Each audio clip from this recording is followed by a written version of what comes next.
Sejam bem-vindos, meus queridos irmãos, minhas queridas irmãs, alunos, alunas do nosso curso Mater Dei de Teologia Básica para Leigos.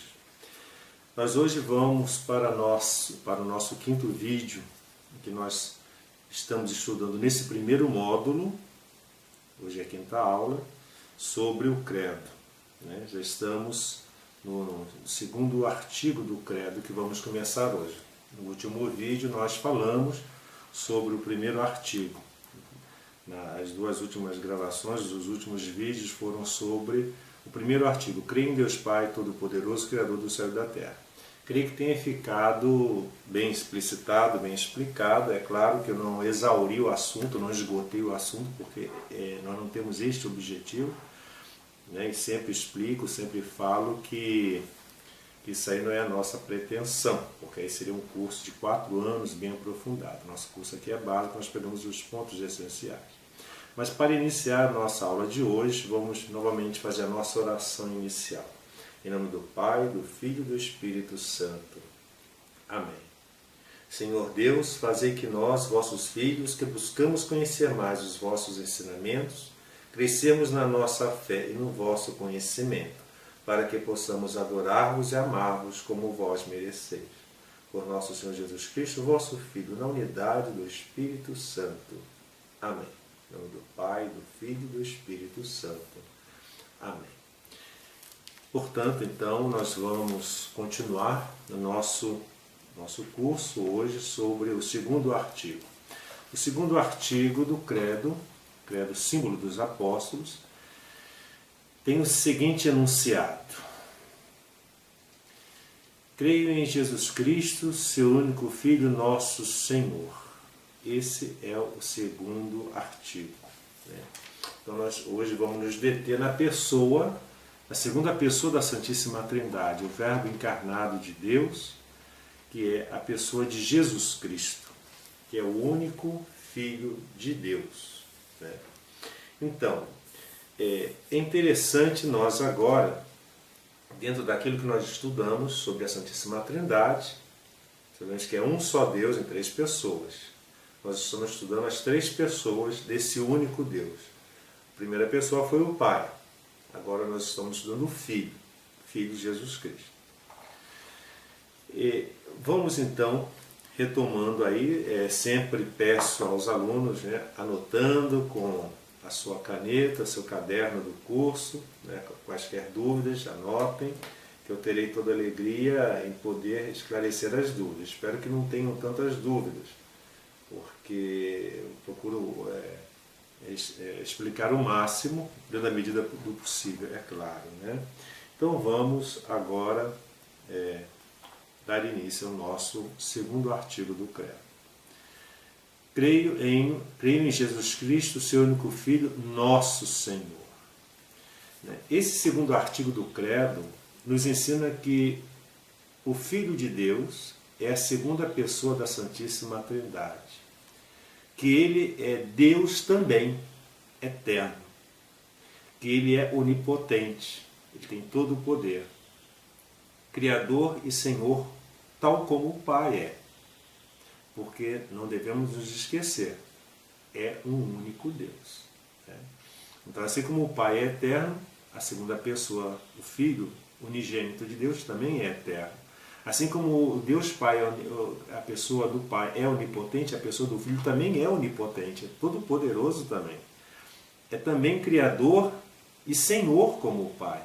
É o Kyrios, é o Adonai em hebraico, Kyrios, Senhor em grego, traduzido para o latim Dominus, Senhor.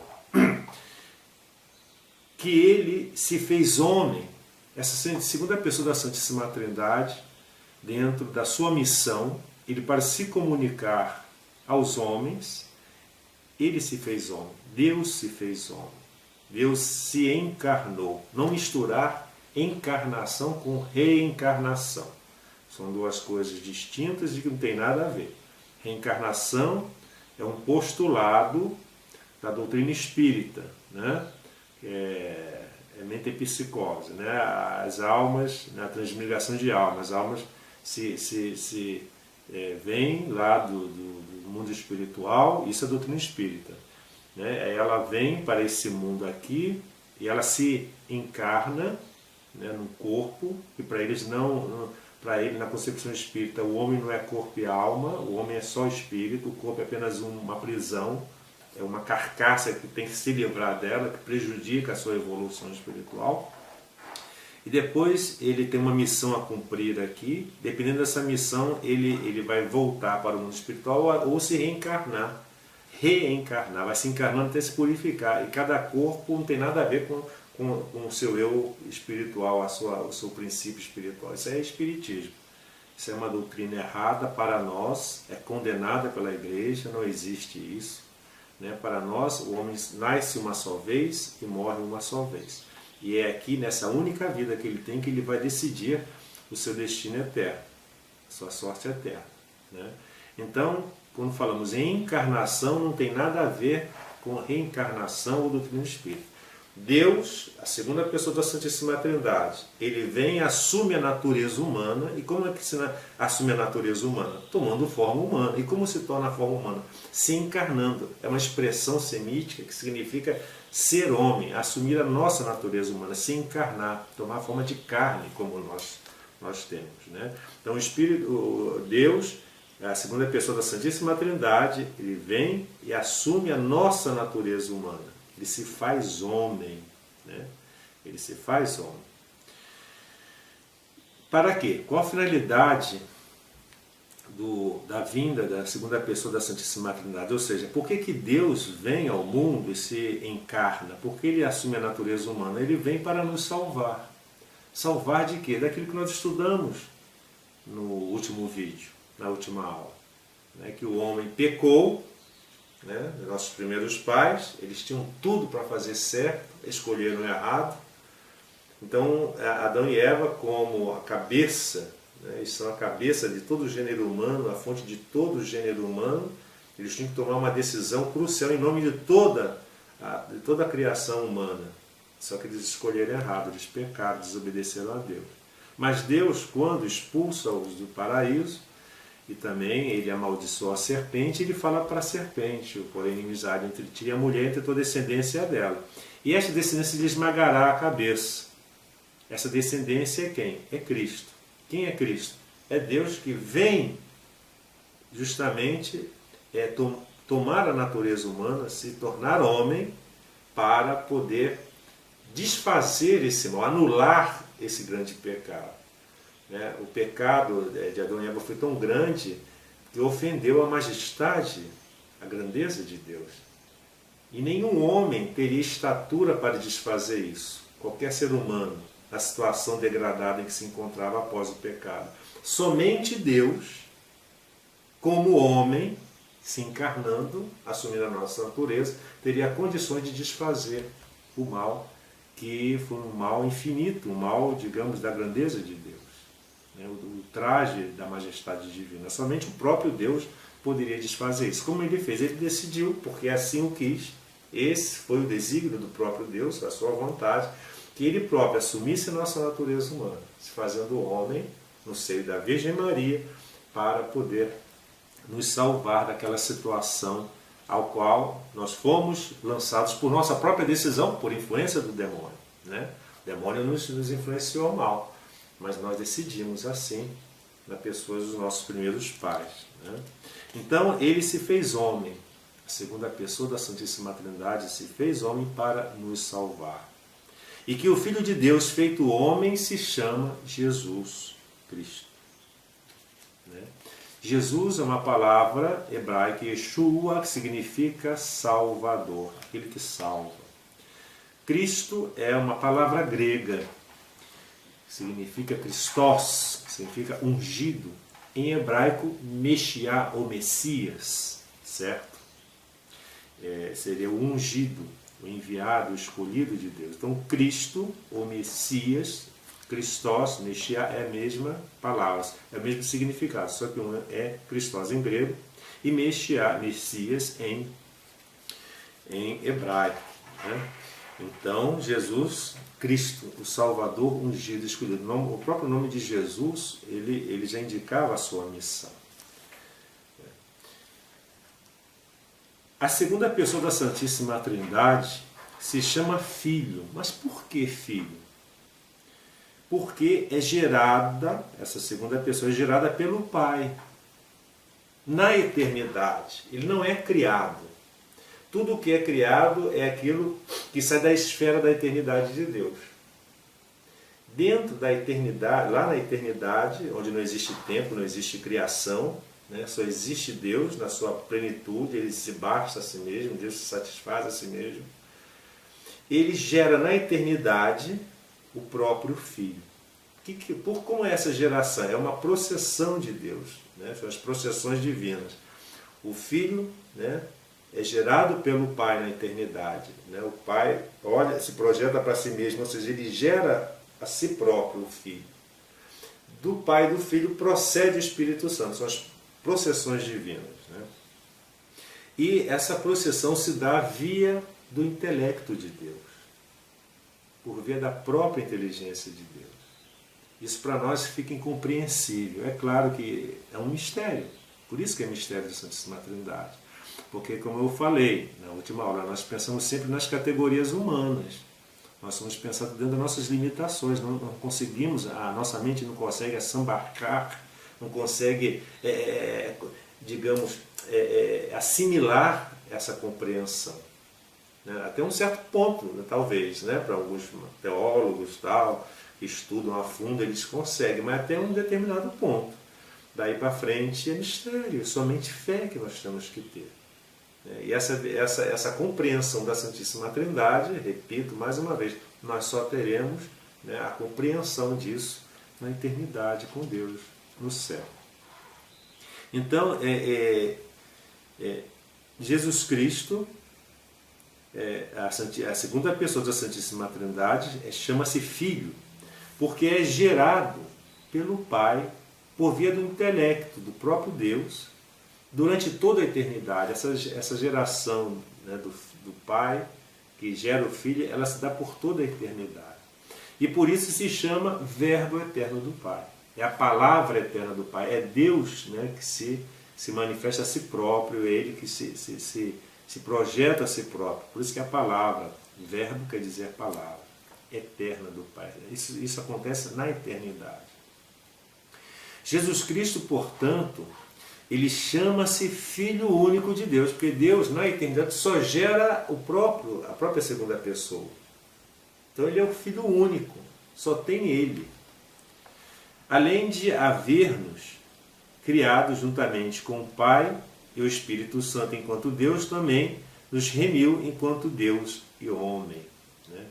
Então vejam bem, Jesus Cristo chama-se Filho único de Deus, vou explicar isso direitinho. Ele é Filho único de Deus porque só Ele é por natureza seu Filho. Então, Ele é Filho legítimo, digamos, único de Deus, porque Ele é da própria natureza, da própria essência, da própria substância divina.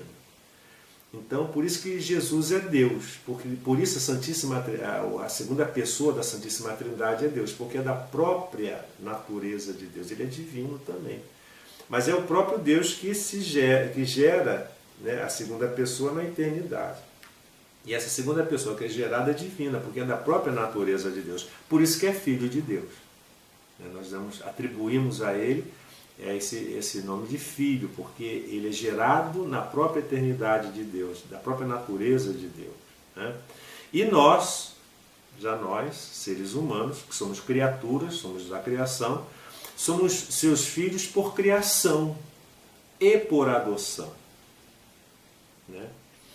Na verdade, toda criança que nasce, até o batismo, ela é uma criatura de Deus. É uma criatura feita à imagem e semelhança de Deus, é lógico. Né? Porque ela tem razão, tem um elemento espiritual, tal, na sua compleição como ser humano, né, tem os dois elementos, o material e o espiritual, o corpo e a alma. Ele é uma criatura de Deus chamada a ser filho de Deus. Nós só nos tornamos, na verdade, filhos de Deus através do batismo. Por quê? Porque no batismo nós recebemos a vida sobrenatural. Nós recebemos a participação na vida divina. Nós somos filhos de Deus por adoção. Deus nos adota como filhos. Diferente de Jesus. Jesus é filho de Deus por ser gerado por Deus na eternidade. É da própria natureza de Deus. É o filho único, unigênito, por ser da própria natureza de Deus. Nós somos filhos por adoção, por sermos criaturas. Nós não somos da natureza divina. Nós não somos de natureza divina. Nós não temos a substância divina. Nós somos de natureza humana, material, carnal e espírito criado. Nós participamos da vida divina de Deus por pura misericórdia de Deus. Porque Ele, o quê? Ele nos dá a participação através da graça santificante que nos é conferida através do batismo.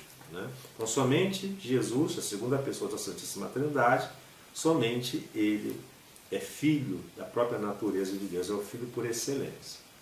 Chamamos a Jesus Cristo nosso Senhor. Não é isso? Nosso Senhor Jesus Cristo. Por quê? Porque além de havermos criado juntamente com o Pai, o Pai é criador, mas todas as ações de cada pessoa todas as ações são atribuídas às três pessoas igualmente, porque é um único Deus. Nós já vimos isso na aula anterior. Então, além de nos haver criado juntamente com o Pai e com o Espírito Santo, que é uma ação trinitária das três pessoas, a criação, enquanto Deus, porque Ele é Deus, Deus é um só. Também nos remiu enquanto Deus e homem. Interessante.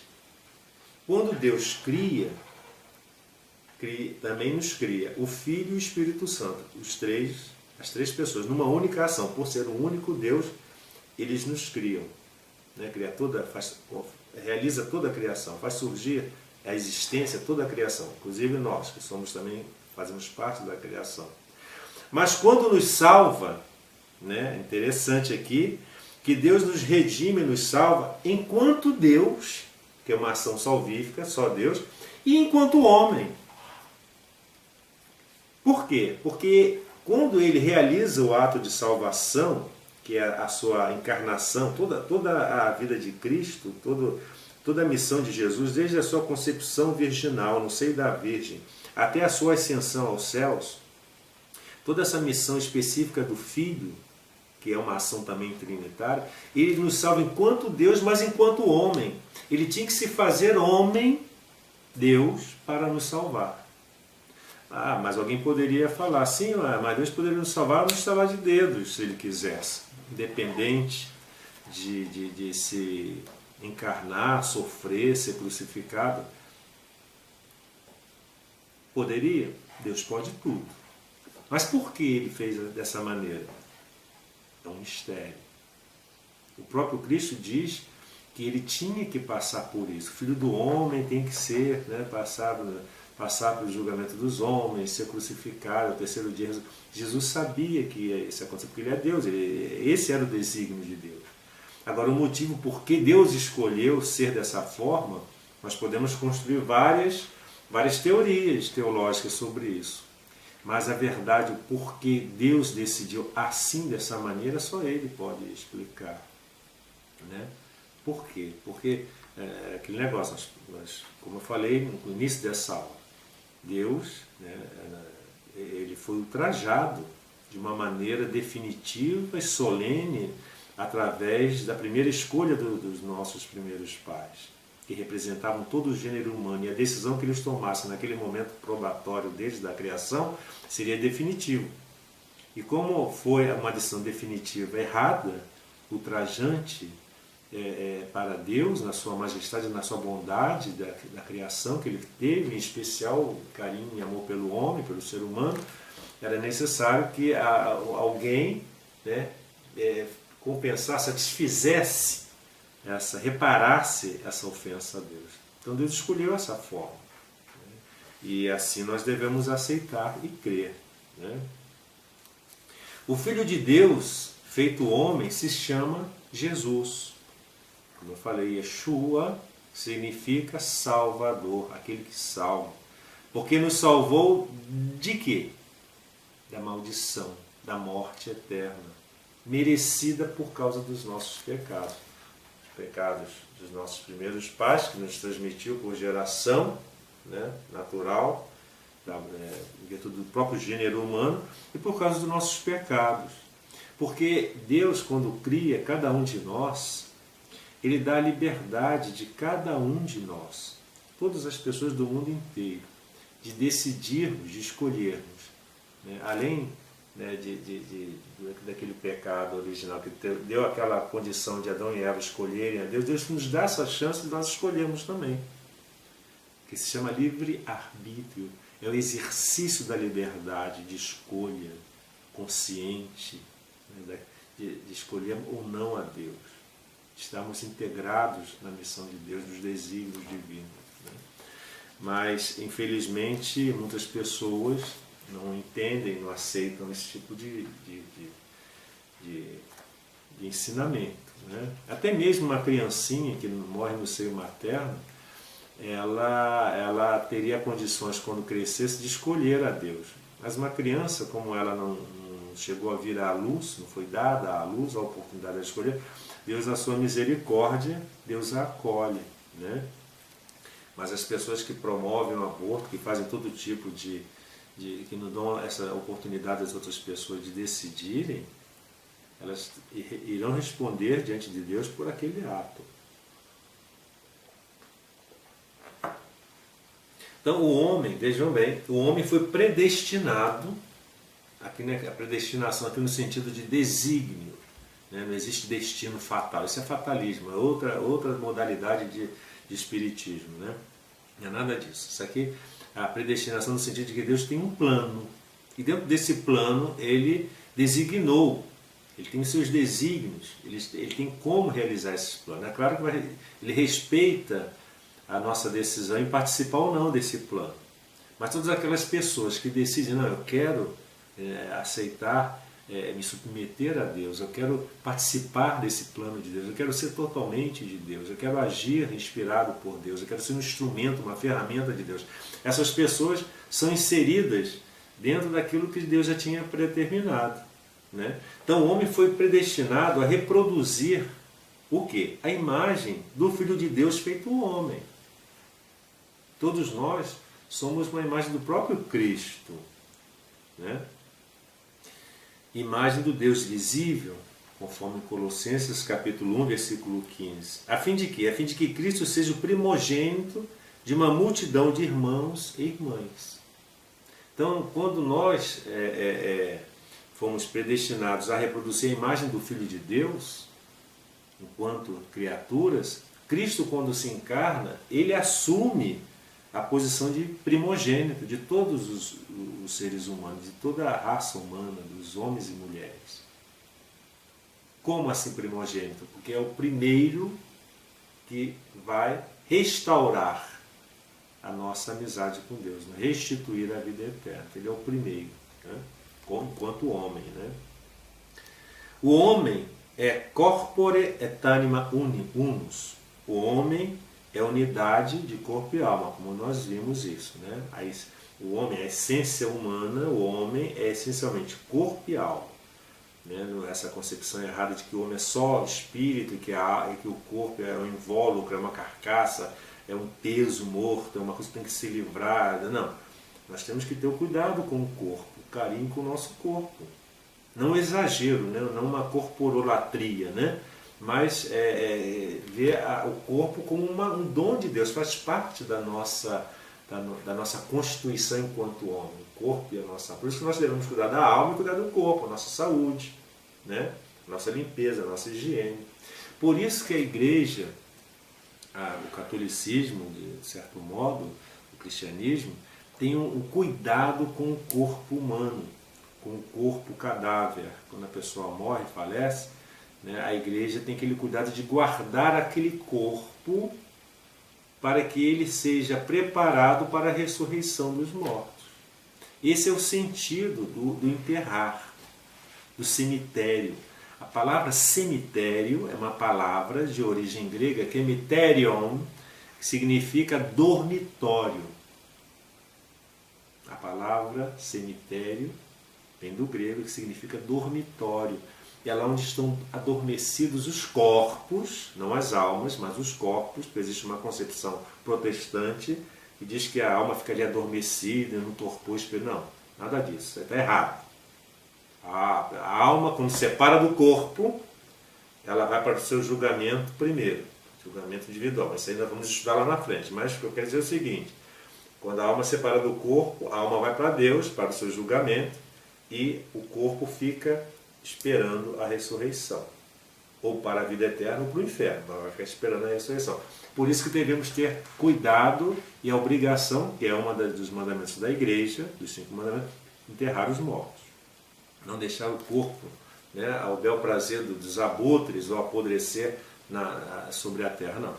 Devemos enterrar o corpo com todo respeito, toda devoção. Por isso que o cemitério é chamado de Campo Santo, porque é o lugar abençoado, né, encomendado por Deus, pela igreja, para que ali os corpos que foram dos batizados, são corpos santificados, aguardem a ressurreição, aguardem a vinda do Cristo. Por isso que antigamente, infelizmente hoje não tem mais, mas antigamente nos cemitérios antigos tinham aquelas igrejas que eram construídas no centro do cemitério. São as chamadas igrejas cemiteriais, né?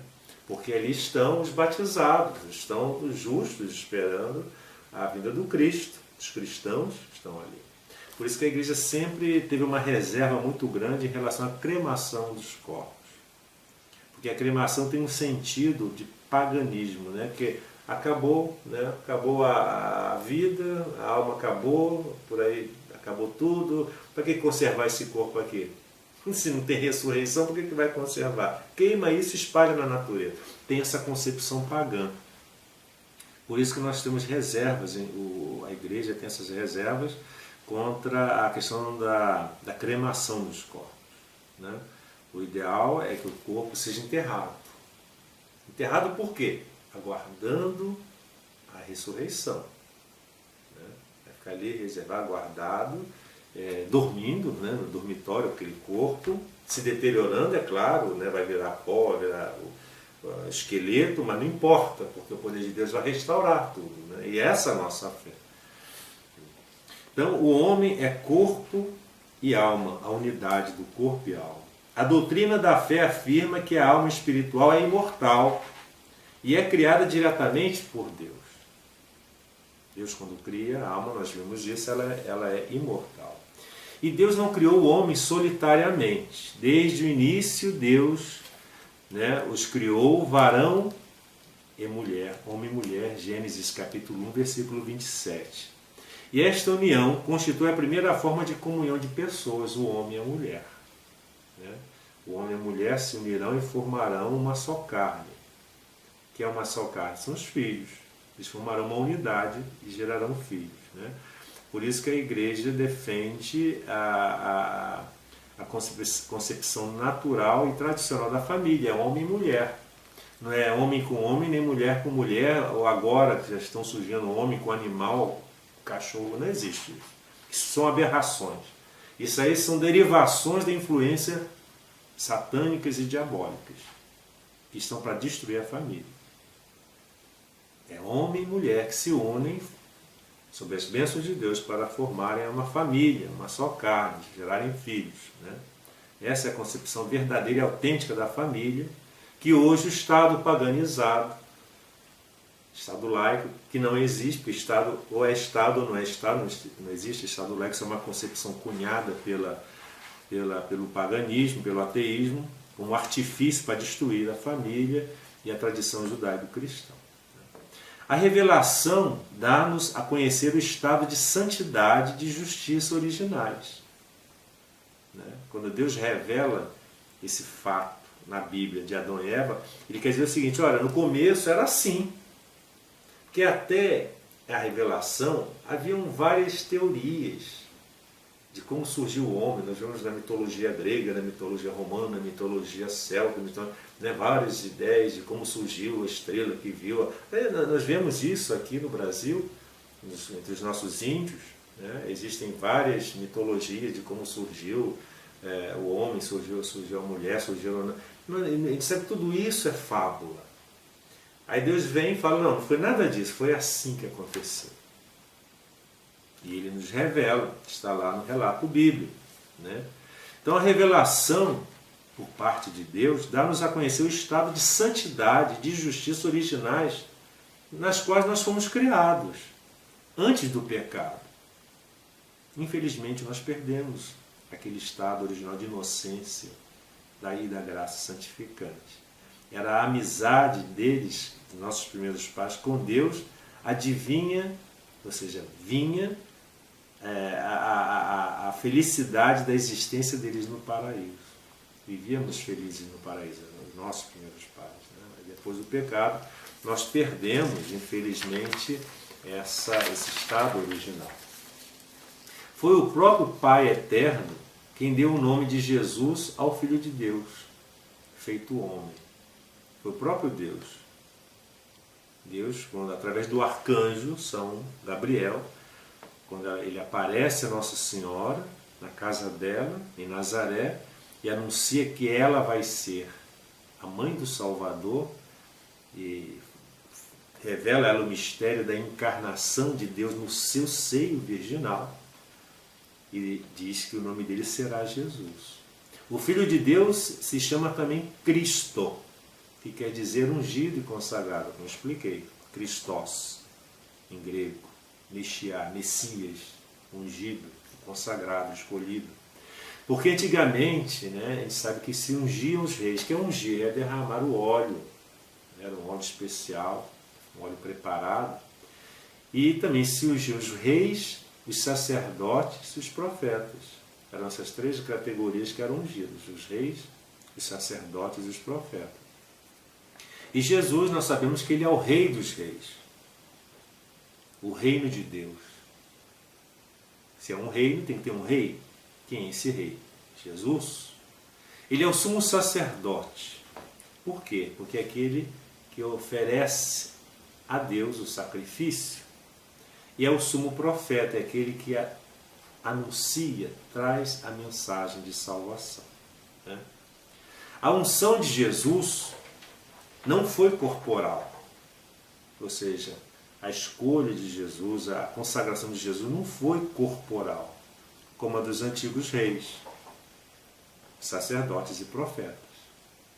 Eles eram, né, nós vemos a história de Davi, quando Natan vem e coloca sobre ele o óleo. Né?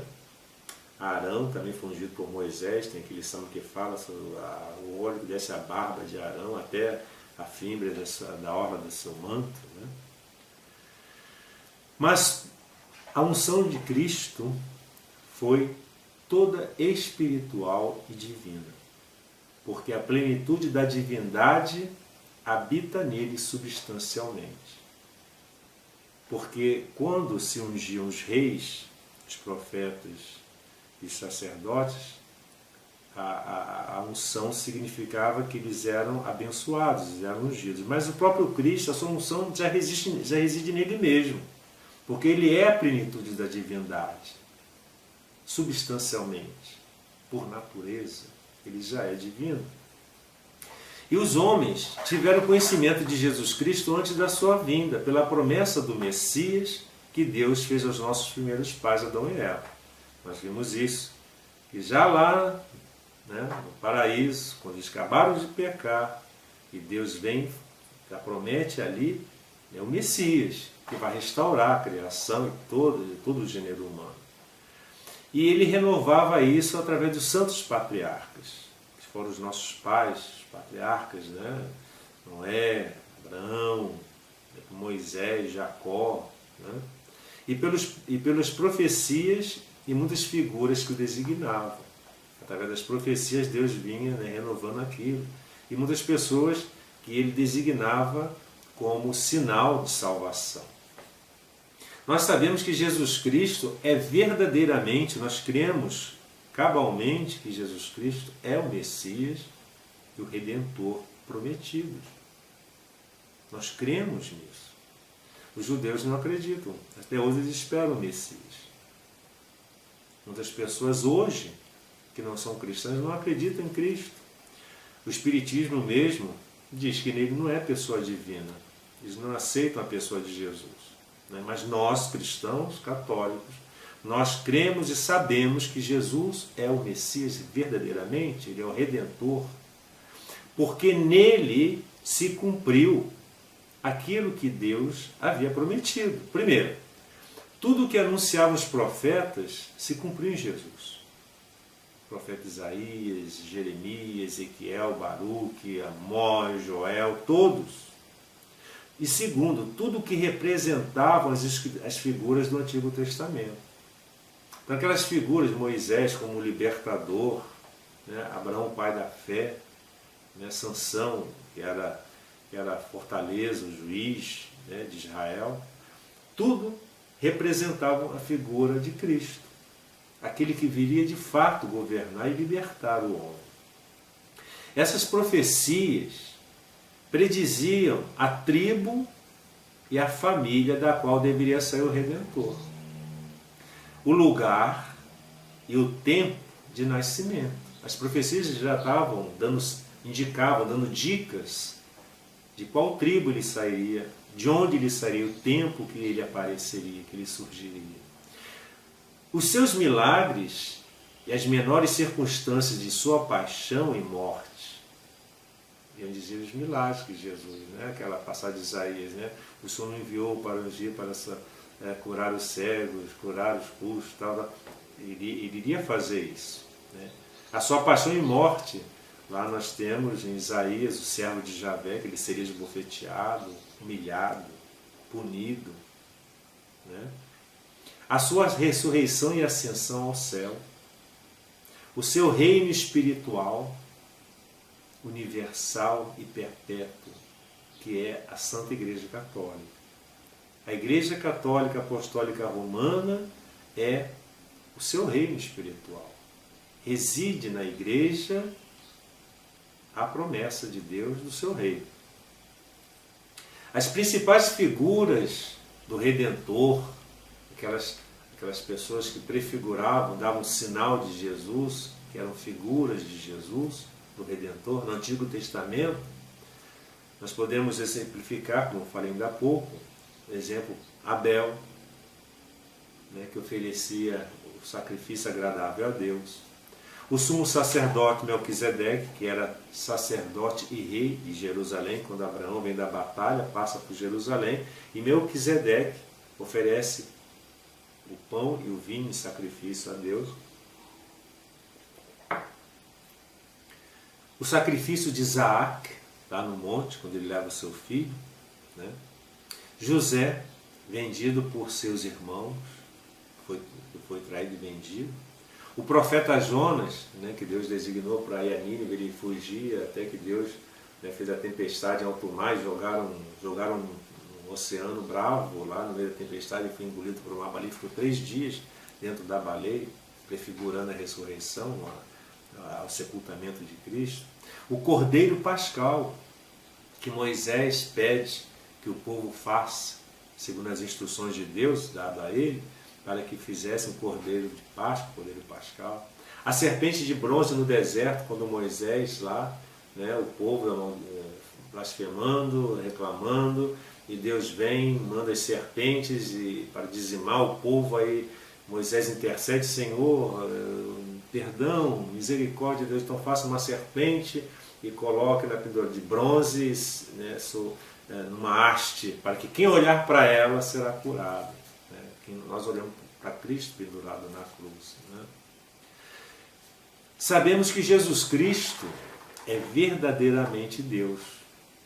Sabemos. Por quê? Primeiro, pelo testemunho do Pai. O próprio Deus Pai, ele dá testemunho quando diz: este é meu filho dileto, no qual me comprazio, no qual coloco a minha complacência. Ouvi-o, escutai-o. O batismo, né, de João, quando João batiza Jesus. Pelo testemunho do próprio Cristo. O próprio Cristo, quando ele dá testemunho de si próprio, confirmado pelos seus mais maravilhosos e estupendos milagres. Aquilo era um atestado de que só ele podia fazer aquilo. aqueles milagres maravilhosos, a cura dos doentes, expulsar os exorcismos que ele fazia, expulsando os demônios das pessoas, né? E pela tradição constante da Igreja, pela doutrina dos apóstolos que nos ensinaram, né? Através do que consta nos Evangelhos, né? Nos Atos dos Apóstolos, nas cartas de São Paulo, no Apocalipse, de João, e pela tradição constante da Igreja Católica, aquilo que sempre, né, fez parte do acervo da doutrina católica.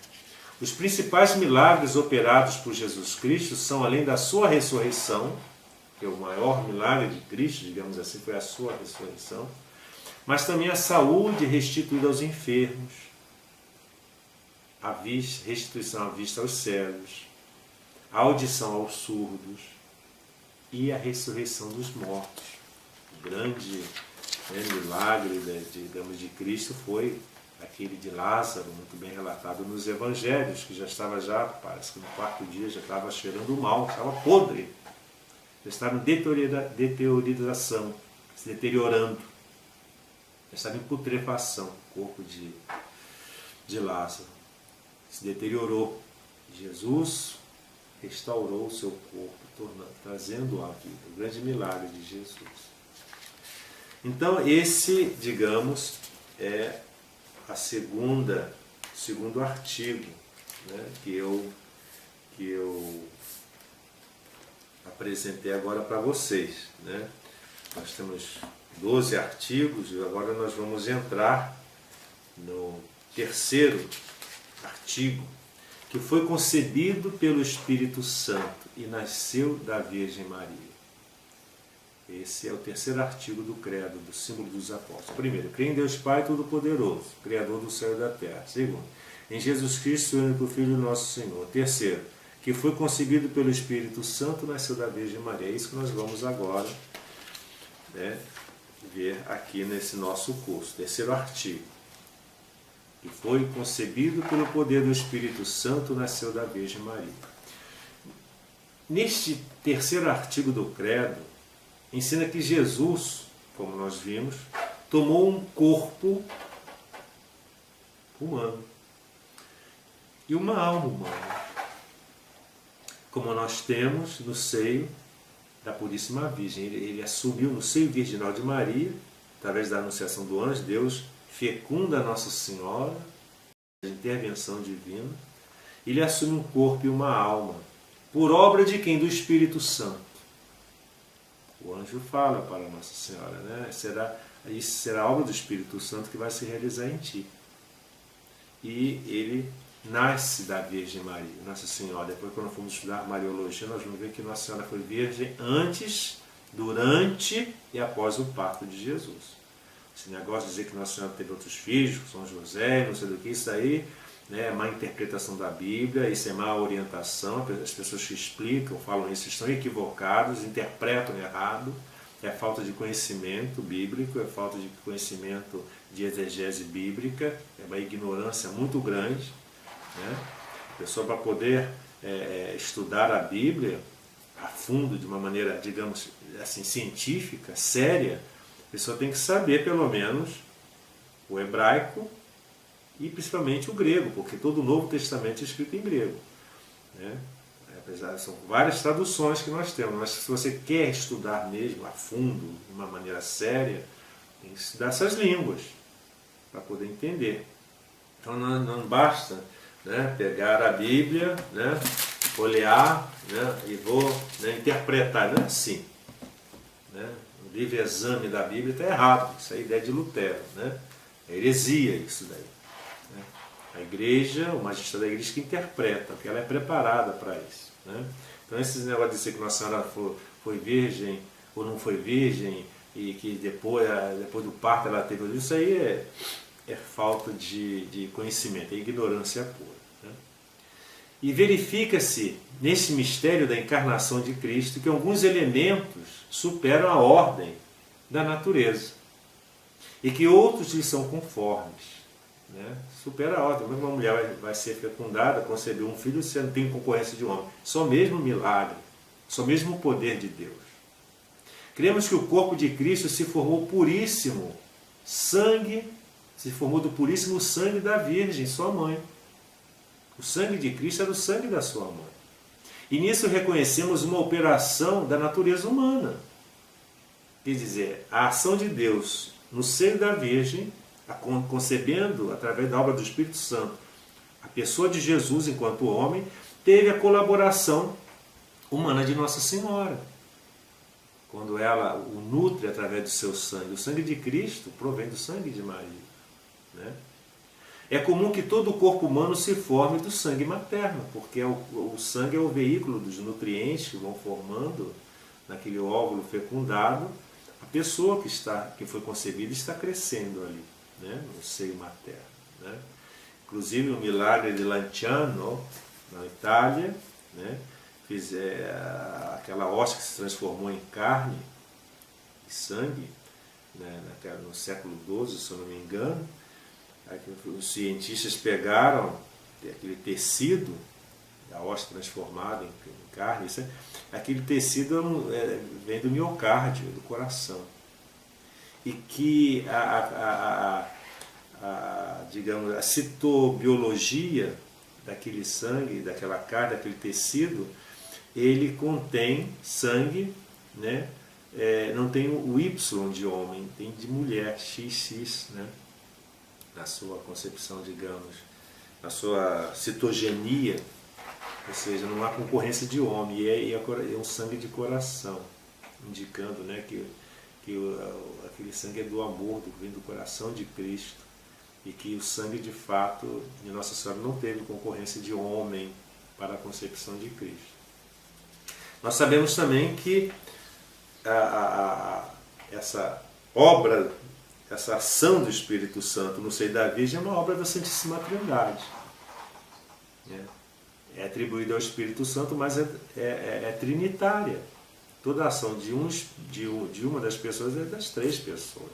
Para formar o corpo e criar a alma de Jesus Cristo, concorreram as três pessoas divinas. Em geral, devemos ter como norma da fé cristã o quê? Tudo que Deus opera fora de si nas criaturas, ato de criação, é obra comum das três pessoas divinas. Isso nós já sabemos, já estudamos. Uma não opera mais que a outra. Uma pessoa divina não opera mais que a outra, não age mais que a outra.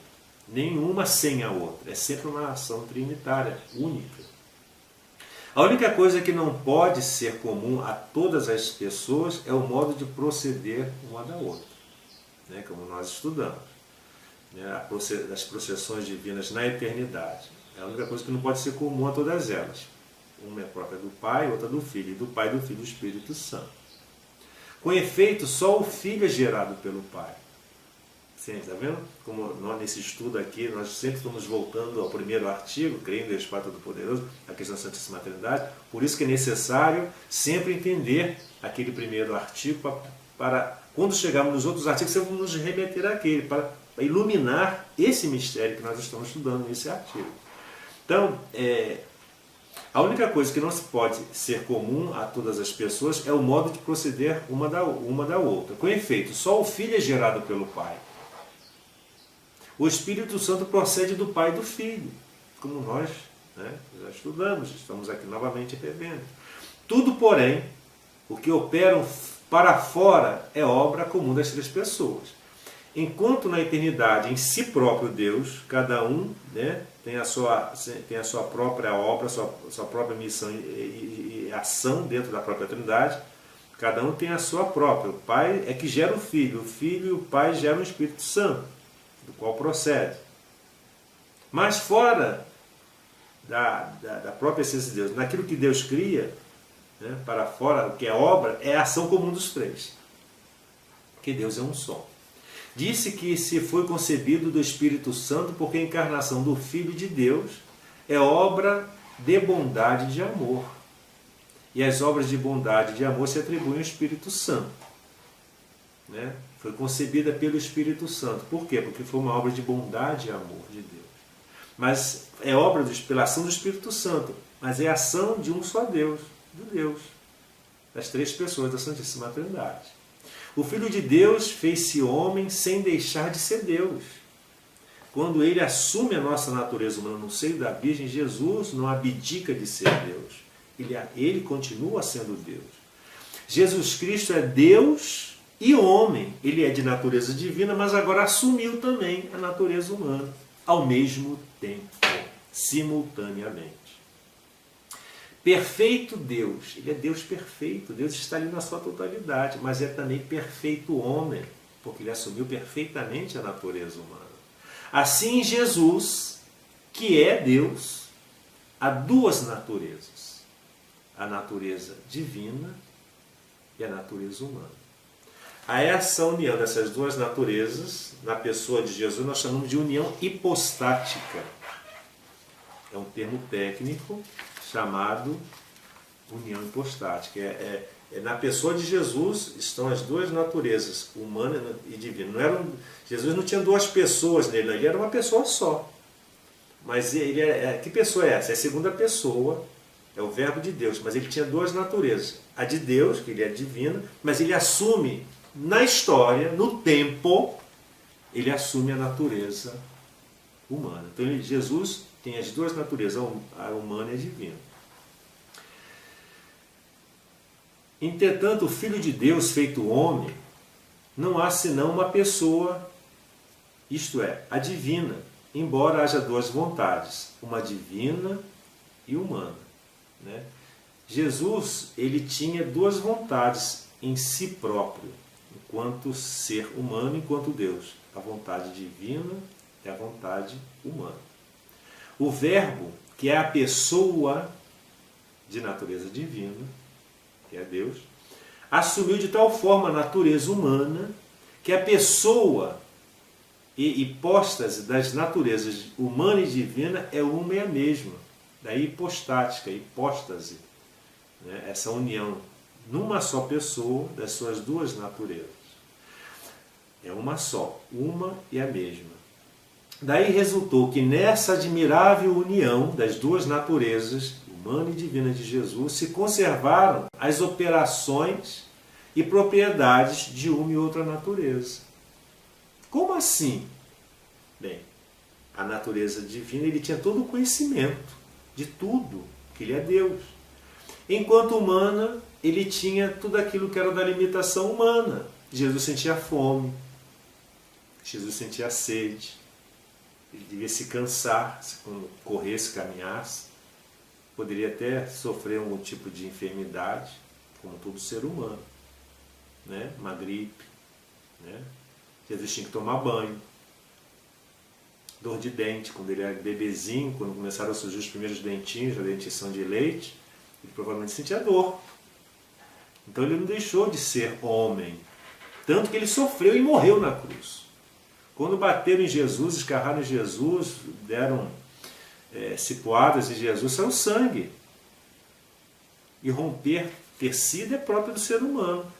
Se fosse um corpo deificado de Deus, não sairia nada. Bateria seria incorruptível, mas não. Ele assumiu a nossa natureza humana. Jesus chorou quando Lázaro morreu, ele soube, né? O menor versículo da Bíblia, e Jesus chorou.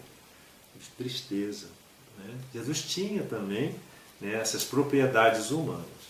Na frase do célebre pontífice São Leão Magno, ele diz o seguinte: nem a glória da natureza superior destruiu a natureza inferior humana de Jesus. Nem a elevação da natureza inferior, quando Jesus foi elevado, né, elevou a natureza humana, diminuiu a dignidade enquanto Deus. Interessante, muito bonito isso.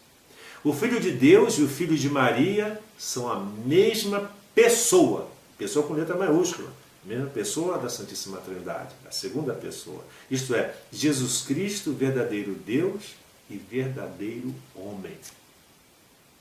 Aquele que foi concebido no seio da Virgem é o mesmo Deus, sua segunda pessoa, verdadeiro Deus e verdadeiro homem. Por isso, Maria Santíssima é mãe de Deus. Deus encarna nela, assume a natureza humana, logo ela é mãe de Deus, porque é mãe de Jesus Cristo, também segundo a carne, mas que é verdadeiro Deus. Ela gerou Jesus. Então ela é a mãe de Jesus, que é uma pessoa só em Cristo. É a pessoa da Santíssima Trindade com duas naturezas. Logo ela é a mãe de Deus. Ela se tornou mãe, a mãe de Jesus Cristo, unicamente por obra e virtude do Espírito Santo. Ela se tornou a mãe de Jesus Cristo unicamente por obra e virtude do Espírito Santo. É da fé de Maria Santíssima, é de fé que Maria Santíssima foi sempre virgem e é chamado a Virgem por excelência. Então vocês vejam a grandeza da nossa doutrina cristã católica, né? Que bonito isso daí. Então nós vamos terminar agora a nossa aula, já tem quase uma hora, para não ficar cansativo, e na próxima aula nós retomamos um pouco, fazendo um resumo dessa aula e pegamos o quarto artigo, a sexta aula agora, o quarto artigo do credo. Que o Senhor Deus nos abençoe, guarde-nos de todo o mal e nos conduza à vida eterna.